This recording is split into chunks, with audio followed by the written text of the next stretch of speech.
There's going to be a nor'easter this week, so called because the storm is going to ruin neither Memorial Day nor Easter. It's going to ruin Thanksgiving if your plans involve traveling more than a couple of blocks. We'll talk about the storm in just a moment.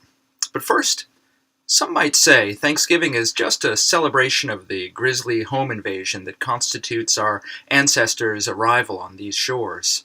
Thanks for having us over and allowing us to eat your food and kill you. Thanks. But really, it's so much more.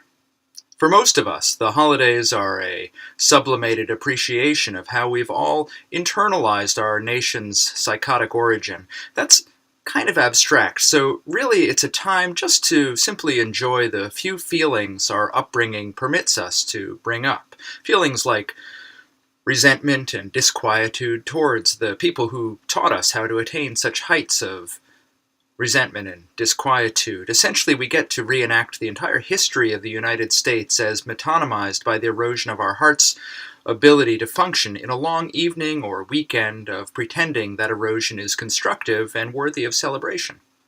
Of course, we can't have human emotions or things like gun control or economic justice when what we've been given to be thankful for comes from such a violent culture and stands in the way of what we don't even know that we actually want. But that's okay, because Turkey or something.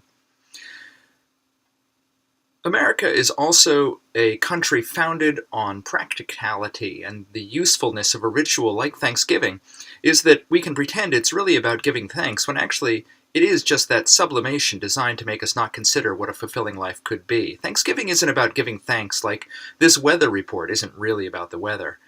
And both allow us to reflect on all the other sublimations in our life that thwart our truest desire, like writing poems with economic inequities in it because we want to get laid, or erotic novels because we want to be economists. But once we're aware of these sublimations, we can make subliminade. So let's go through the ritual of talking about the weather. There's going to be this storm this week that will mess up your travel plans unless your plans are, like Arthur Fonzarelli's, to eat turkey from a can alone in your garage down the street. Or if your plan is to tell your family you're looking forward to seeing them but never actually bought a ticket and then telling them your flight got canceled. So here is what's going to happen. First of all, it will not be another Sandy. It will be a minor character from Greece, like Frenchie, or maybe even from another Broadway musical altogether, like the dog from Annie, who was also named Sandy, but it was a very minor character. Cold air from Canada is going to be mixing with hot air from the Gulf this week, creating a rotating helix of pre-winter awfulness working its way up the East Coast. Everything to the left of center will get wind and snow as cold air gets pulled down. Everything to the right will get crazy wind and sleet and rain as volatile air gets pulled up. Tuesday morning, we will have thunderstorms in Florida, snow in West Virginia, and rain and sleet everywhere in the southeast, all the way back to Texas.